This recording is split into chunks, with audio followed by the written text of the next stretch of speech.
Domani conclusione della festa di San Calogero con la Santa Messa mattutina e l'uscita del Santo per la processione.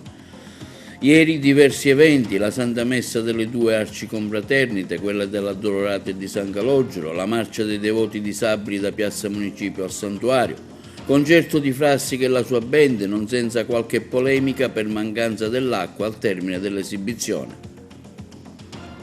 2 soggetti provenienti dalla Libia sono stati arrestati per traffico di clandestini, di immigrati dalla polizia di Agrigento. Intervista al segretario generale del Libero Consorzio di Agrigento sulle attività dell'ente, Piero Amorosia. Consegna dei diplomi al Liceo Classico e Musicale Empedocle e dei premi Finazzi Agro e Buscemi e degli attestati Cambridge. Stasera al via a Porto Empedocle la 6ª edizione del Premio Vigata con la commedia Pensaci Giacomino. Si rinnova come ogni anno a Porto Empedocle la festa della Madonna del Carmine e l'elezione del Miss Grotte 2024. Conferma in casa Acragas per Sinatra e Di Stefano, nuovo acquisto, e Mattia Sofrà proveniente dalla Gioiese.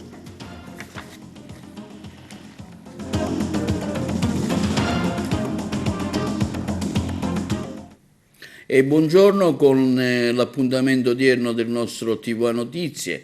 Apriamo la nostra pagina informativa con la festa di San Calogero che si avvia alla sua conclusione. Domani, l'ultima domenica, con la Sagra del Grano alle 9:30, alle 11:30 la Santa Messa e dopo la processione diurna per le vie delle città.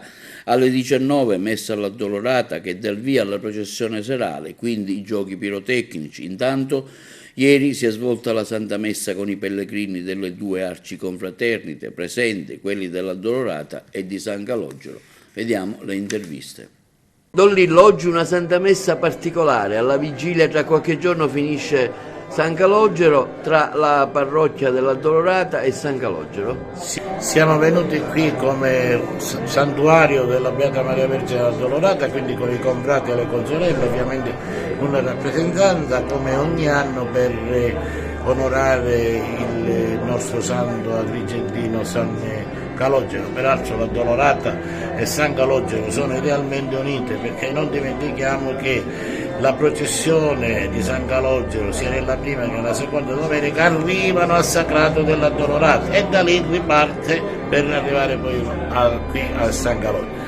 So che con piacere, questa è una cosa bella, che c'è l'associazione Onlus Saieva che parteciperà a questa Santa Messa e ancora ci saranno tanti fratelli e sorelle disabili che appunto partecipano a questa Santa Messa, un po' guidati dai volontari di questa associazione. Ci mettiamo tutti sotto la protezione di San Calogero per raggiungere la via di Dio, per vivere il Vangelo. Ecco, un bilancio di questa settimana, una settimana diciamo che si concluderà domenica, che però abbiamo visto forse più partecipata degli altri anni, anche in funzione del fatto che moltissimi hanno voluto ritornare a baciare il Santo. Allora, era normale che in questo anno 2024, dopo gli anni passati, la pandemia e tutto quello che c'è stato, ecco, un ritorno più numeroso di popolazione ci sarebbe stato.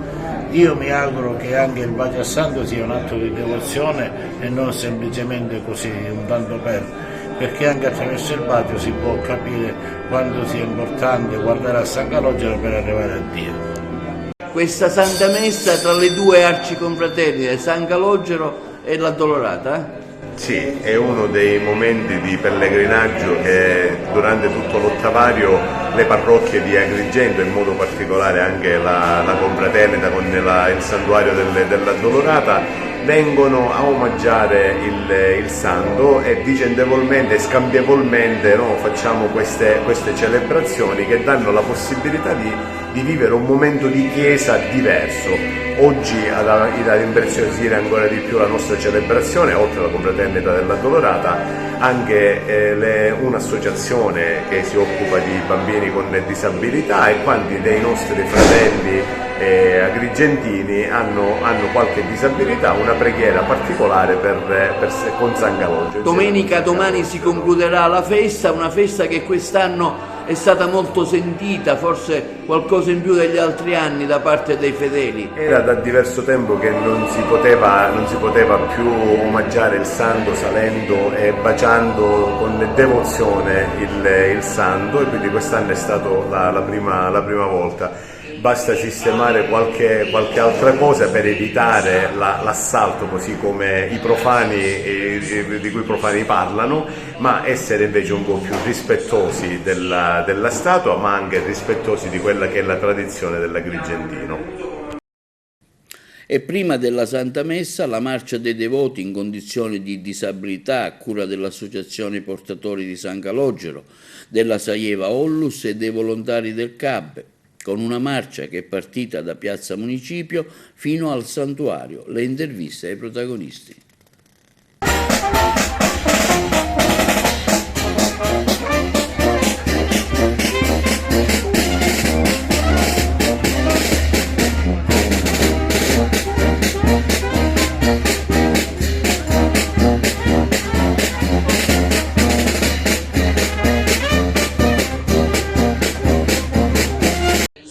Oggi abbiamo organizzato, fortemente voluto dall'associazione, una passeggiata con i bambini di San Calogero.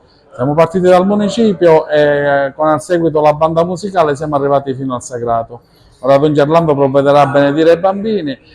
Grazie alla collaborazione della Saieva Onlus e del Centro Aiuto alla Vita, che collaborano fattivamente sul territorio per tutti questi bambini in difficoltà. Quindi una manifestazione, diciamo, seguita e con un suo significato ben preciso, che si colloca all'interno della Settimana Santa di San Calogero. Sì, ha un significato ben preciso, perché noi dell'associazione vogliamo dimostrare che siamo attenti anche alle problematiche della città, non solo a seguire le 2 processioni diurne di San Calogero o notturne che siano. Quindi vogliamo sensibilizzare tutti quanti affinché riescano a dare anche una mano d'aiuto a tutti questi bambini che sono in difficoltà ad Agrigento. Maurizio Saieva della Onlus, oggi con questa iniziativa che significato, che messaggio lanciamo alla città? Noi siamo scesi in piazza proprio per dare un contributo, perché la Saieva Onlus è accanto ai bambini bisognosi e a tutte quelle famiglie fragili che hanno bisogno di aiuto. Noi prestiamo i servizi a favore delle famiglie e delle persone che hanno necessità, e siamo proprio scesi proprio per fare una testimonianza, avere una testimonianza forte sul territorio. È stata una bellissima esperienza, perché siamo passati per le vie cittadine e quindi ovviamente abbiamo anche dato una dimostrazione di essere presenti. Ci siamo sempre, se facciamo bene dobbiamo fare ancora meglio, perché le persone hanno bisogno di assistenza, di aiuto e di solidarietà. Ce n'è bisogno. Altro che oggi le persone sono sempre più sole, e quindi noi dobbiamo cercare di essere vicini a tutti, e anche facendo squadra, facendo rete, perché l'essere umano non va mai lasciato solo, con i suoi bisogni e le sue necessità. Anche il CAB ha partecipato a questa iniziativa in favore dei disabili oggi? Sì, è stato un piacere fare la passeggiata con loro. Noi CAB, Opera Don Quanella, presente ad Agrigento da tantissimi anni, è stato veramente, abbiamo colto con grande gioia di essere coinvolti e camminare con loro, camminare per una lunga strada. Penso che sia l'inizio di una lunga strada insieme all'associazione Saieva, e festeggiare sempre durante la settimana di San Calogero. Per noi è sempre un onore e un piacere. E nella tarda serata il concerto di Nino Frassica e la sua band, particolarmente apprezzato dalla gente, anche con qualche lamentela per la mancanza di acqua in città al termine dell'esibizione. Agrigento è la più bella città d'Italia!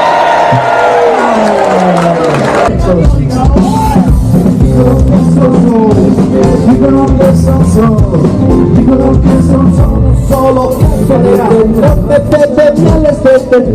solo allora, all'inizio periodo di applicare quello che è questo perché alla fine poi chiederò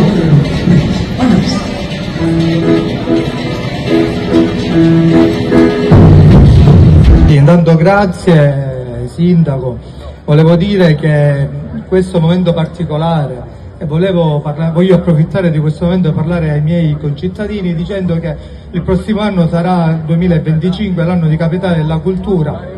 Siamo stati, questo mi fa onore, vogliamo l'applauso perché noi siamo agrigentini, abbiamo lavorato tanto, 150 anni non c'è mai stata Agrigento per la cultura.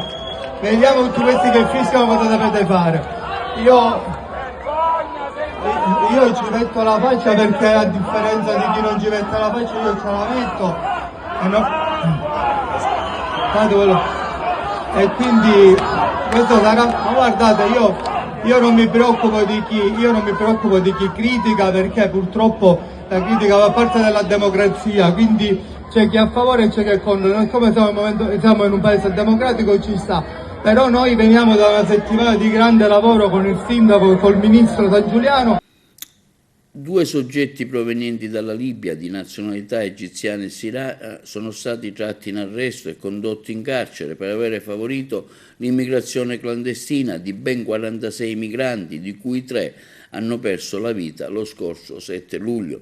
L'operazione è stata condotta dalla Polizia di Stato di Agrigento, il servizio. La Polizia di Stato ha dato esecuzione a un fermo di indizio di delitto emesso dalla Procura della Repubblica di Agrigento nei confronti di 2 soggetti di nazionalità egiziana e siriana che sono sbarcati a Lampedusa lo scorso 7 luglio. I 2 soggetti fermati sono ritenuti responsabili del reato di cui all'articolo 12 bis legge 286 perché in concorso tra loro e con altri soggetti allo Stato non identificati e residenti in Libia avrebbero fatto entrare illegalmente nel territorio italiano 46 migranti, prevalentemente di nazionalità bengalese, al fine di trarne profitto conducendo e governando e tracciando la rotta alla guida di un'imbarcazione inadatta ad effettuare tale traversata, con il mare in pessime condizioni, esponendo le persone a pericolo della loro vita. Dal viaggio è derivata quale conseguenza non voluta la morte di 3 migranti di nazionalità egiziana e bengalese, 2 dei quali sono stati dispersi durante la navigazione e un egiziano fortunatamente recuperato in mare. I fatti sono avvenuti nelle prime ore dello scorso 7 luglio, quando un'imbarcazione di circa 10 metri è naufragata in prossimità dell'isola di Lampedusa, si è inabissata dopo l'urto con la scogliera e ben 43 migranti sono stati soccorsi sulle coste dell'isola, mentre 3 di loro hanno perso la vita. L'attività di indagine condotta presso l'hotspot di Lampedusa dai poliziotti della squadra mobile di Agrigento, del servizio operativo della Sisco di Palermo, ha così consentito di ricostruire le fasi della traversata in mare dalle coste libiche a quelle italiane, acquisendo dei gravi elementi indiziari a carico dei 2 fermati. Nelle fasi della partenza avrebbero curato le operazioni di imbarco dei migranti, l'ordine all'interno della stessa, si sarebbero occupati durante la traversata delle condizioni della barca e del rifornimento dei motori fino all'arrivo all'isola di Lampedusa. Gli indagati sono stati immediatamente associati in carcere in attesa dell'udienza di convalida.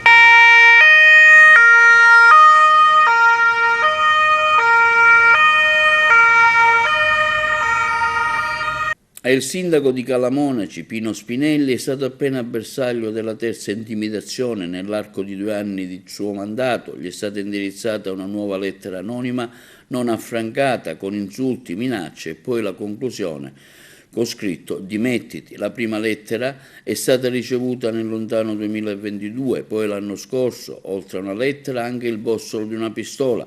Il sindaco Spinelli ha sporto denuncia e annuncia che proseguirà il proprio lavoro come sempre per la cittadinanza. Tra qualche mese il Libero Consorzio si riapproprierà dei suoi organi elettivi, è presente nella vita sociale con diverse iniziative, tra cui lo storno dei fondi di riserva per il completamento del progetto aeroportuale, come richiesto dall'ENAC, la nuova stagione al Teatro dell'Efebo, e nel contesto di Agrigento Capitale 2025. Di tutto ciò ne abbiamo parlato con il segretario generale dell'ente, Piero Amorosia. L'intervista. Siamo con il segretario del Libero Consorzio di Agrigento. Il Libero Consorzio andrà a votare prossimamente, saranno eletti gli organi, direttivi, il Consiglio provinciale.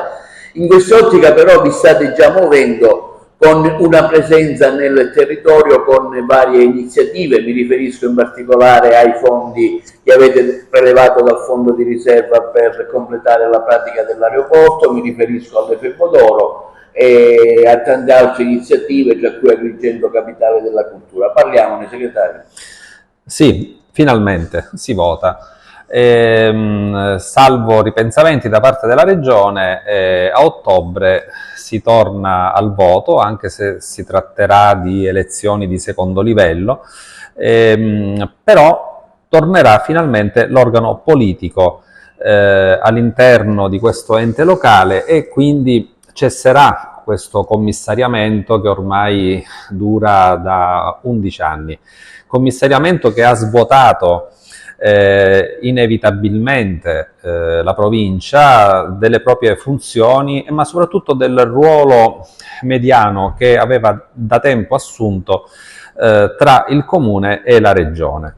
Già la provincia, come ha detto lei, si sta riappropriando del proprio ruolo, cercando di intervenire sul territorio, dando quell'impronta a livello ovviamente provinciale che possa essere di beneficio per l'intera collettività. Ad esempio, un ruolo decisivo lo stiamo giocando proprio per la vicenda aeroporto. Sicuramente è una tematica questa molto complessa che ha bisogno di ulteriori sviluppi, però di recente abbiamo anche in maniera, devo dire, immediata da parte del commissario, l'avvocato Bologna, abbiamo reperito i fondi necessari per integrare la progettazione dell'aeroporto che necessitava di degli aggiustamenti, tra virgolette, che erano stati rilevati a livello centrale a Roma. In realtà occorreva integrare la progettazione per allungare la pista e anche per altri fattori critici a livello pluviale o altro, e quindi nel breve abbiamo reperito i fondi per questa integrazione di progettazione e si spera che finalmente questa opera venga inserita nel piano nazionale degli aeroporti, passaggio obbligatorio in mancanza del quale non si può parlare di aeroporto ad Agrigento. Un secondo aspetto è stato anche questo investimento sotto il profilo cultura che la provincia ha voluto ruolo che ha voluto giocare in occasione di Agrigento Capitale della Cultura. Giorni fa è stata presentata alla stampa la nuova stagione teatrale che è stata fortemente voluta e pensata da questo ente, che quest'estate svilupperà il mito, svilupperà il classico, e non solo, si giocherà anche un ruolo sulla recitazione, sul moderno, anche per allietare qualsiasi tipo di palato. Il nostro intento è quello di abbracciare il più possibile i gusti ovviamente della clientela e dare il nostro piccolo contributo in occasione di Agrigento Capitale della Cultura. La provincia ha iniziato un percorso che ovviamente poi necessita dello sforzo delle varie forze politiche che appunto si avvicenderanno con le elezioni che si terranno proprio nel prossimo autunno. Qual è la situazione finanziaria dell'ente? La situazione finanziaria è buona, è molto buona, e tra il Libero Consorzio di Agrigento, devo dire, è tra i liberi consorzi siciliani quello che dal punto di vista finanziario sta meglio. Nonostante la stretta sui fondi e sui trasferimenti, devo dire che i nostri uffici hanno sempre, soprattutto quelli di natura contabile, hanno sempre operato in maniera eccellente e in maniera parsimoniosa. Quindi devo dire che navighiamo in buone acque. Cerimonia di consegna dei diplomi ieri al Liceo Classico e Musicale Empedocle di Agrigento. Alla presenza della dirigente scolastica Gatto sono stati consegnati i premi Finazia Gro e Buscemi alle 2 studentesse più meritevoli, assegnati anche i riconoscimenti Cambridge agli alunni che hanno completato il percorso di studi. Noi abbiamo seguito la manifestazione. Oggi consegna dei premi Finazia Gro, agli attestati, i diplomi ai ragazzi che si sono particolarmente distinti durante l'anno scolastico trascorso. Un appuntamento ormai importante per il vostro istituto Liceo Classico Musicale Empedocle. Sì, è vero, oggi è una cerimonia di consegna dei diplomi molto sentita, come si può anche notare dalla ampia partecipazione dei genitori e degli studenti. Ricordiamo che verrà consegnato il premio dedicato a Finazia Gro, che è stato appunto ex alunno di questo liceo, nonché sindaco della città, ma verrà anche consegnato il premio intitolato a Maria Teresa Buscemi, una dirigente scolastica prematuramente scomparsa che abbiamo voluto ricordare in quanto dirigente del liceo musicale, adesso facente parte del liceo classico. Poi ci sono anche altre novità. Intanto è stato concluso il percorso triennale di potenziamento di biologia con curvatura biomedica e quindi praticamente abbiamo il piacere e l'onore di avere un delegato dell'Ordine dei Medici e degli Odontoiatri di Agrigento, il dottore Luigi Traversa, che appunto consegnerà gli attestati ai nostri ragazzi. Un percorso sicuramente impegnativo che hanno concluso con grandi risultati. Nonché avremo anche gli attestati per i ragazzi che hanno concluso il percorso del liceo internazionale Cambridge, un percorso che è iniziato ormai nel 2018 e che ha visto già i primi diplomati l'anno scorso e adesso quest'anno appunto altri ragazzi di altre classi Cambridge appunto stanno completando ormai con ottimi risultati questo duro percorso, perché anche questo è un percorso molto duro, con enorme soddisfazione comunque anche da parte della nostra scuola, che appunto ha avuto anche l'orgoglio di inaugurare questo percorso nella città di Agrigento. Quindi è sicuramente una giornata impegnativa, densa di emozioni. La cosa bella di oggi è che abbiamo voluto invitare tante persone che ci hanno onorato della loro presenza e con le quali abbiamo collaborato durante l'anno. Per esempio il dottore Paolo Cilona, la dottoressa Rossana Florio dell'Archivio di Stato, le forze dell'ordine che non sono mai da meno e non si sottraggono mai ai nostri inviti, in particolare il capitano Anna Maria Putortì, e poi naturalmente abbiamo una rappresentanza del nostro sindaco che è l'assessore Alfano, e il signor Adamo del Circolo Empedocleo, con cui abbiamo collaborato già da 2 anni con i pomeriggi musicali proprio al Circolo Culturale Empedocleo. Persone dunque che sono vicine al nostro liceo, che lo amano come lo amiamo noi e che oggi condividono con noi questa gioia.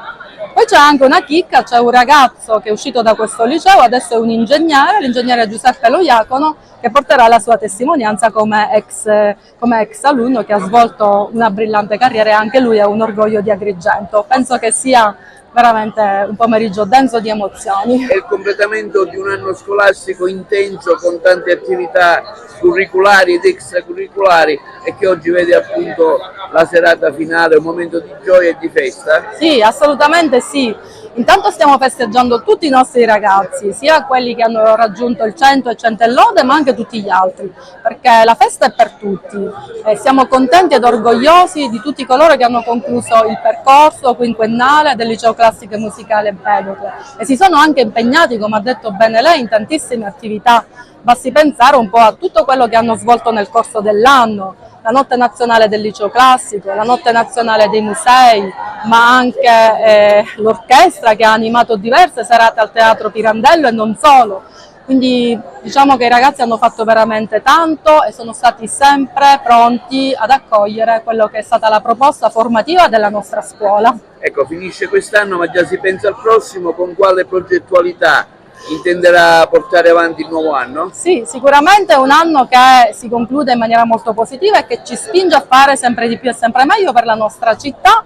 È una scuola che proprio vive all'interno della città anche per la sua ubicazione storica e per questo vive anche dello scambio osmotico con il territorio, per cui certamente i progetti che abbiamo portato avanti finora saranno ancora i progetti di punta anche per il prossimo anno, ma ci saranno anche tante novità legate per esempio un po' al divulgarsi dell'intelligenza artificiale, delle nuove tecnologie, ma sempre con quella prospettiva umanistica e classica che non deve mai essere dimenticata in una chiave naturalmente moderna. Avranno sempre, mi auguro, nostalgia di questo luogo e a questo luogo potranno ritornare.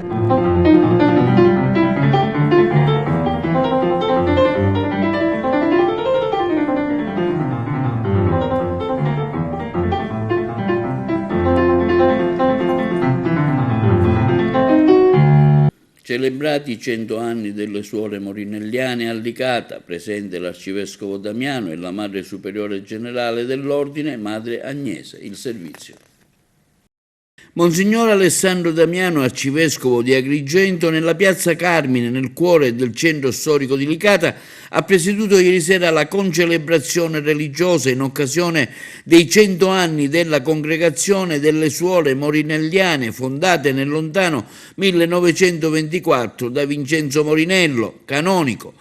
Insieme a lui altri due vescovi, il vescovo ausiliare di Asi in Romania Petrusescu e il vescovo emerito di Nicosia Salvatore Muratore e alcune decine di sacerdoti, il clero licatese, il seminario di Agrigento, il coro comunitario dell'arcipretura di San Giovanni Gemini diretto da Claudio Misuraca e in prima fila il sindaco della città di Licata Balsamo. Come abbiamo fatto dall'inizio di quest'anno giubilare, ha detto Monsignor Damiano nel corso dell'omelia, siamo qui per celebrare i 100 anni di una congregazione che è molto cresciuta e ha fatto tanta strada, ma il cammino è ancora lungo. Siamo certi che le suore sostenute dallo Spirito Santo continueranno a fare del bene in tutti i paesi del mondo in cui sono presenti. Grazie a Don Morinello siamo nate per strada, andando a casa, per fare del bene, e perciò sono le parole di Suor Maria Agnese Ciarrocco, superiora generale delle suore morelliane. Stasera è stato bello festeggiare i 100 anni all'aperto per la strada. Mi piace pensare che celebriamo due giubilei, quello del cielo perché lui ci guarda da lassù, che ha realizzato in terra, e il giubileo della terra perché dopo 100 anni continuiamo a prenderci cura delle persone. Francamente non immaginavo un tale rendimento di grazia fino a quando non lo abbiamo visto realizzato e siamo felici di essere stati qui sotto il mantello della Madonna del Carmelo, cui il nostro fondatore era devotissimo. Una vera e propria folla di devoti, di associazioni religiose, gli scout hanno partecipato alla celebrazione della Santa Messa in un clima di grande festa. Presentato presso la biblioteca di Raffadali, diretta da Enzo Alessi, il libro di Carmelo Sardo, L'arte della salvezza. Margherita Trupiano ha conversato con l'autore e Mark Hart sulla storia del pittore, che parla anche con gli angeli. Le interviste. Torno con grande piacere a Raffadali, dove sono stato coinvolto, e la grande bellezza dei libri è proprio questa. I libri non sono come le mozzarelle che scadono, i libri non scadono mai. Qui c'è il mio amico Alessandro Accurso Tagano che può testimoniare perché dico questo. Dico questo perché oggi non è corretto dire presento, oggi siamo venuti a Raffadali a parlare della storia favolosa di Mark Hart, che è un libro che è stato pubblicato nel 2021, ma nonostante sia stato pubblicato 3 anni fa, io ancora ho tantissime richieste di diversi comuni, soprattutto per ovvie ragioni siciliani, che sono rimasti così entusiasti dalla storia favolosa di Mark Hart che mi coinvolgono, e quindi questa non sarà l'unica presentazione dell'arte della salvezza, ne avrò altre, perché come chi ha letto il libro lo sa, chi non lo avesse letto non c'è occasione migliore. Questa è una storia pazzesca, lo dico non tanto perché l'abbia scritto io, ma perché quando io ho conosciuto il protagonista del libro, Mark Hart, gli angeli con cui lui dice di parlare gli hanno predetto un successo clamoroso. Pensate, oggi Mark Hart vende i propri quadri nelle gallerie che allestisce a New York con grandi cultori di arte a livelli altissimi. Quindi pensate alla storia, la parabola di questo giovane uomo che dalla Sicilia, da Favara, è riuscito a raggiungere il grande successo.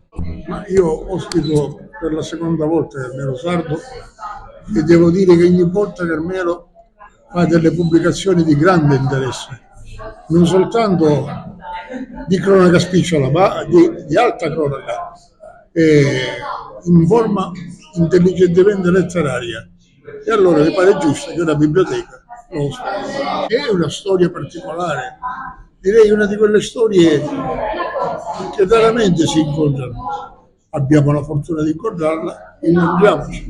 La biblioteca per il momento si ferma, faremo soltanto il 28 il classico premio Alessio Di Giovanni alla 27ª edizione.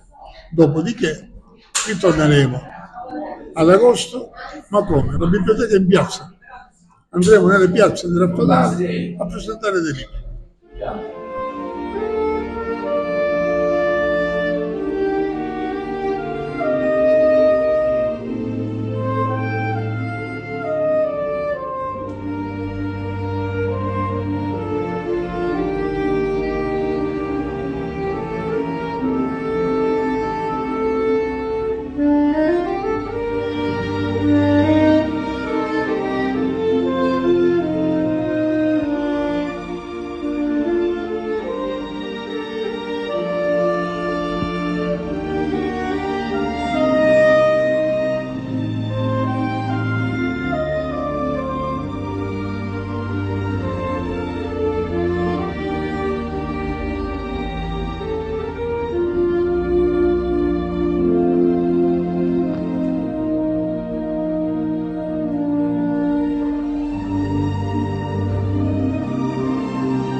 Linea alla regia per la pubblicità.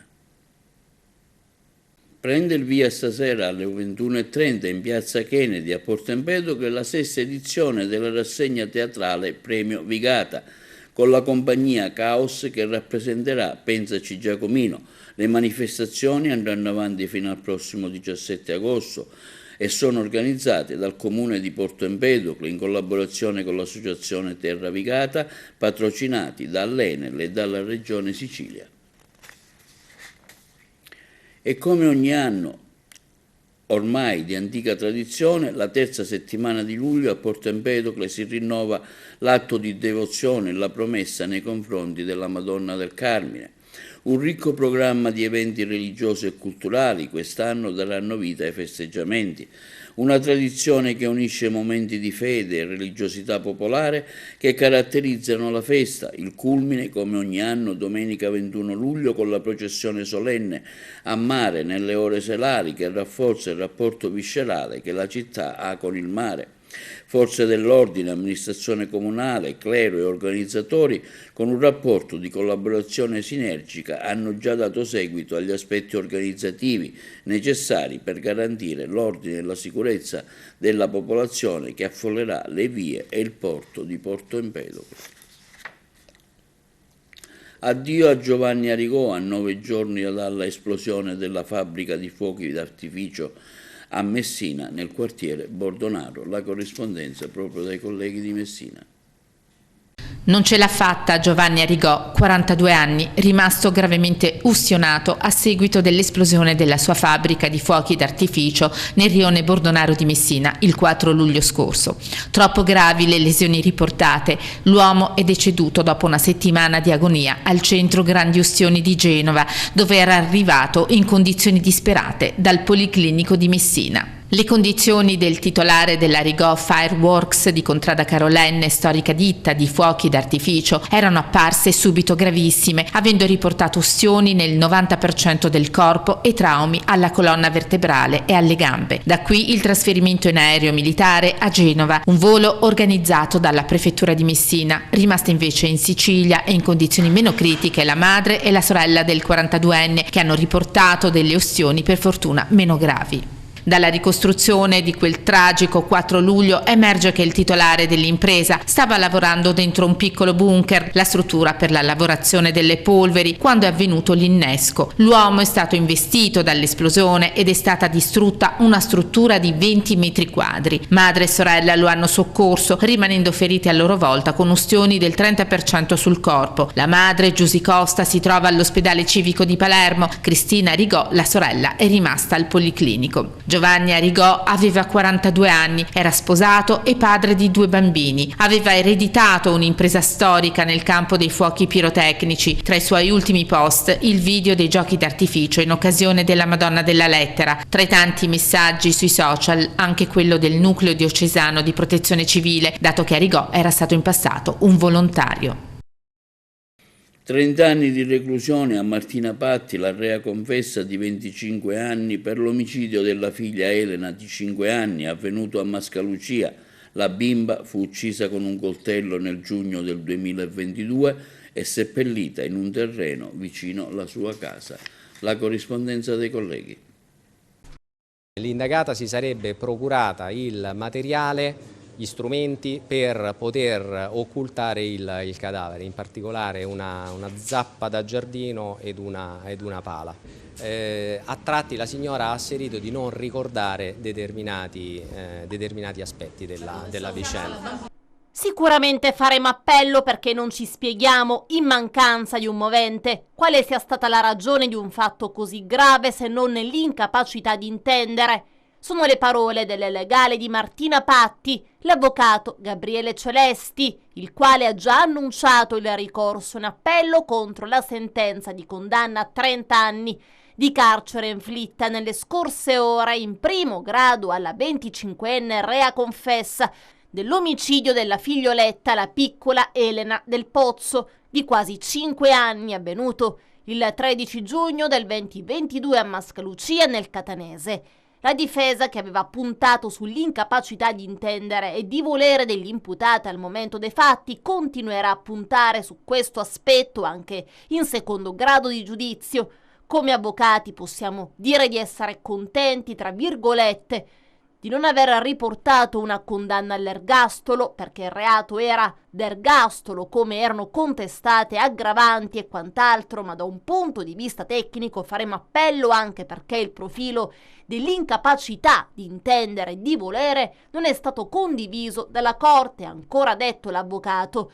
Una sentenza accolta con le lacrime dell'imputata Martina Patti, che rappresenta in aula la lettura del dispositivo da parte della Corte presieduta dal giudice Sebastiano Mignemi. Il tribunale ha accolto in pieno le richieste dell'accusa, che contestava alla donna i reati di omicidio premeditato aggravato, occultamento di cadavere e simulazione di reato. I giudici hanno riconosciuto però le attenuanti generiche in considerazione della confessione e della collaborazione dell'imputata. Altro punto chiave del processo di appello, dice ancora il legale Celesti, sarà la premeditazione del reato che la difesa continua a contestare, come ricostruito dalle indagini il giorno dell'omicidio della piccola. Martina Patti andò a prendere la figlioletta all'asilo, dove fu ripresa dalle telecamere nell'ultimo abbraccio con la piccola Elena.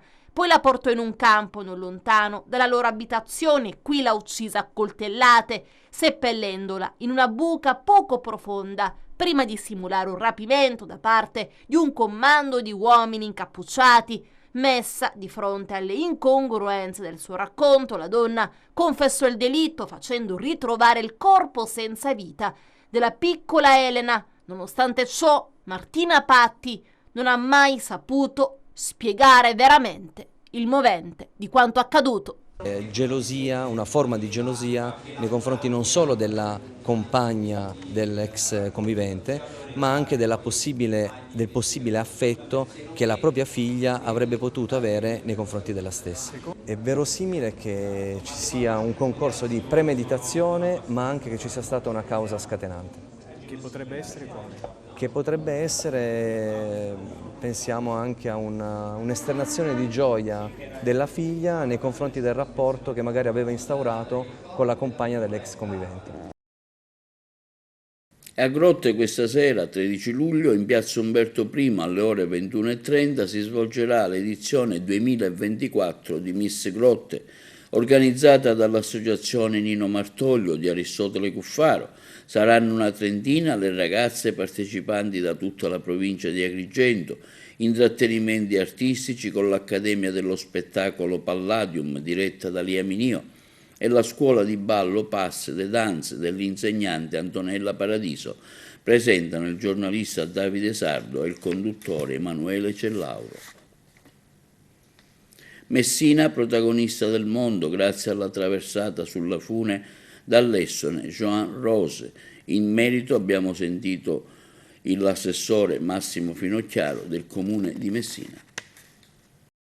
Continua questa scia positiva che i grandi eventi stanno realizzando a Messina. Qualche giorno fa l'impresa della traversata sullo stretto, abbiamo visto le immagini della nostra città in diretta nazionale e potremmo dire anche mondiale. Sì, ieri sera mi è arrivato infatti un video, è stato trasmesso alla CNN la traversata di Jean Rose, per cui vuol dire che le immagini, vi ricordavo a tutti che l'impresa è stata veramente mondiale, ma ricordo a tutti che appunto i contenuti social soprattutto, quindi nei motori di ricerca, queste immagini resteranno per anni, quindi queste bellezze, le nostre eccellenze, questa impresa che ovviamente non è solo per gli addetti ai lavori, resterà ovviamente per anni nei circuiti mondiali, per cui le nostre bellezze rafforzeranno quel brand, per cui ogni giorno lavoriamo e facciamo in modo che hanno telefonato degli amici dicendo ma state in questo posto meraviglioso, ma è bellissimo, non l'avevamo mai visto, quindi anche a livello nazionale non tutti conoscono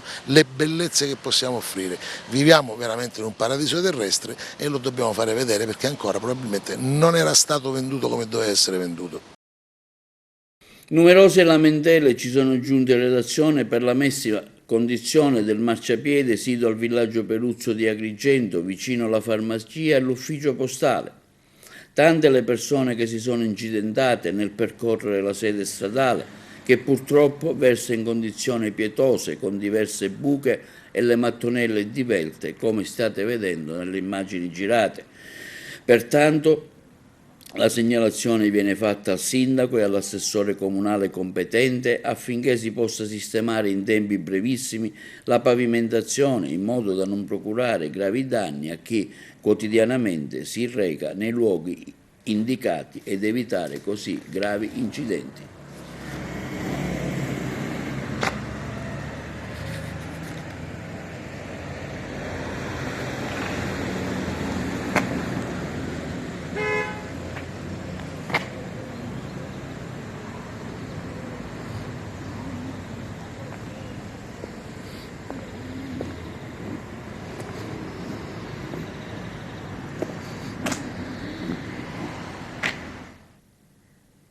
Si inaugura stasera la 70ª edizione del Taormina Film Festival. Saranno assegnate anche i nastri d'argento. Vediamo la corrispondenza.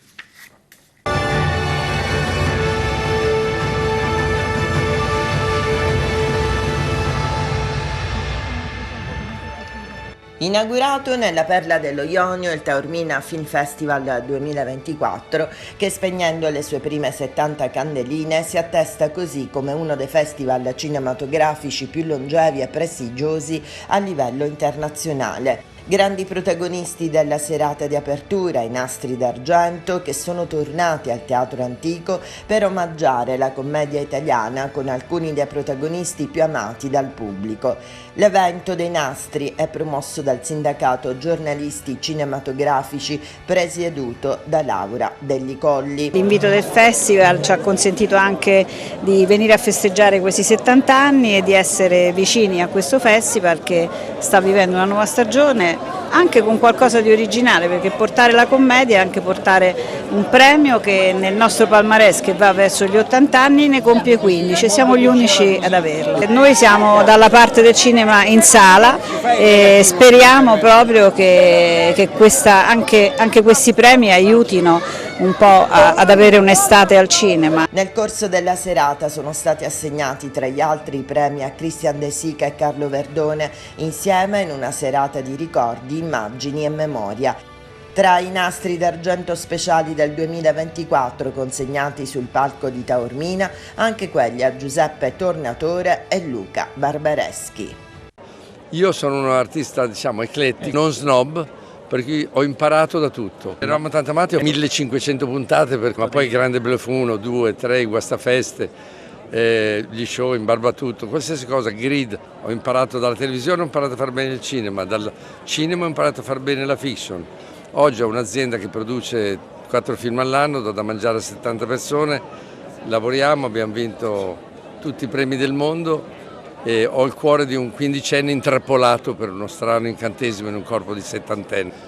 Visto che siamo a Taormina mi viene in mente lo spettacolo del Gattopardo che ho fatto qui e che forse è la chiave più interessante oggi per il paese, quando dice che l'Italia o la Sicilia non ha voluto cambiare e dice: ma quanti imani musulmani, scribi degli svevi, baroni angioini o viceré spagnoli hanno voluto cambiare la Sicilia, ma la Sicilia non ha voluto ascoltare. Vi voglio bene, siete nell'isola più bella del mondo, datevi una svegliata perché siete seduti sull'oro.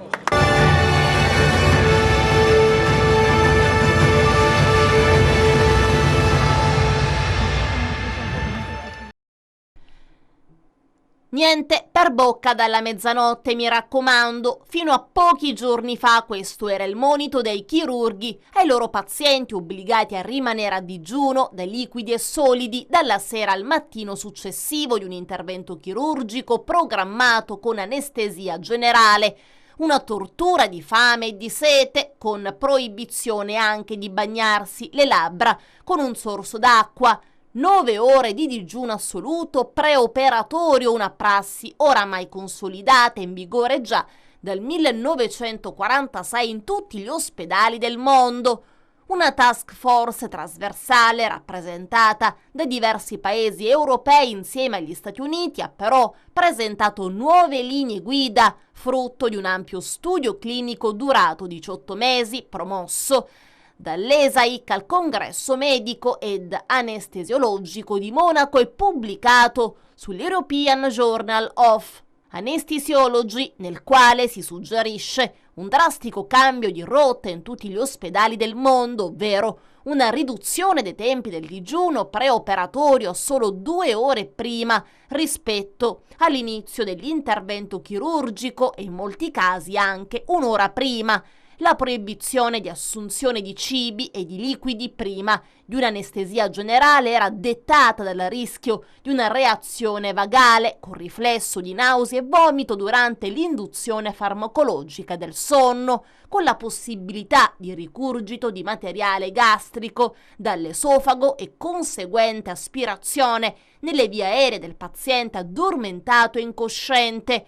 Tuttavia nel protocollo pubblicato è stato dimostrato che periodi prolungati di digiuno non solo non sono più necessari in quanto non influirebbero significativamente sul volume del contenuto gastrico e sul suo pH, ma possono causare complicazioni nei pazienti di ogni età che comportano distress respiratorio, confusione mentale dovuta alla disidratazione, come anche alla ipoglicemia, emicrania, alterazione del bilancio elettrolitico, aumentata insulina resistenza con nausea e vomito post-operatorio.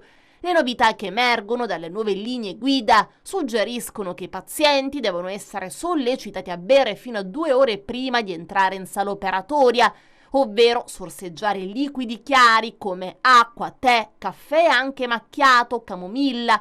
La letteratura scientifica ha così dimostrato che assumere acqua per bocca prima di un'operazione produce volumi gastrici significativamente minori nei pazienti considerati non a rischio classe ASA 1 o 2, ovvero portatori di patologie sistemiche di entità tale da non alterare la funzione digestiva, obesità, diabete, reflusso gastroesofageo. Nel caso dei bambini invece è permesso di bere succhio latte materno fino a 4 ore prima di entrare in sala operatoria, acqua fino a 1 o 2 ore prima con digiuno di 6 ore dagli alimenti. Per quanto riguarda i cibi solidi, negli adulti viene prescritto un pasto leggero 6 o 8 ore prima dell'intervento contro le 17 ore standard in vigore sino ad oggi, il quale, se programmato nel pomeriggio, prevede di fare una colazione leggera la mattina della stessa giornata, e tale procedura viene considerata sicura e certificata clinicamente.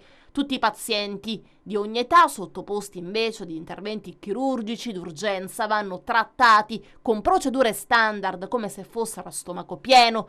Questo nuovo programma di informazione medico-scientifica è stato inviato e diffuso a tutte le figure professionali presenti nella gestione preoperatoria, come i chirurgi, gli anestesisti, gli infermieri, al fine di promuovere una consuetudine che diventi uno standard mondiale in tutti i centri sanitari del pianeta. Passiamo allo sport. In casa Akragas confermati i giocatori Rodolfo Sinatra, centrocampista, e il giovane Giovanni Di Stefano, difensore, ingaggiato pure il mediano Mattia Sofrà, ex gioiese. Intanto la società dell'Akragas ringrazia il sindaco Miccichè per l'acquisto di 40 abbonamenti in Curva Sud per la nuova stagione. Maggiori approfondimenti in questo servizio del collega Carmelo Lentini. La società di Tenda ha provveduto a depositare la richiesta di iscrizione al prossimo campionato di Serie D con allegati i documenti necessari, adempiendo così a tutti gli aspetti organizzativi e regolamentari indispensabili per la richiesta. È stata la stessa società biancazzurra a comunicarlo attraverso un proprio comunicato stampa. Ciò che invece sta andando un po' a rilento è il calciomercato, infatti dopo alcune riconferme rappresentanti lo zoccolo duro della scorsa stagione, il DS Peppe Camarata si sta concentrando sulla composizione della rosa degli under.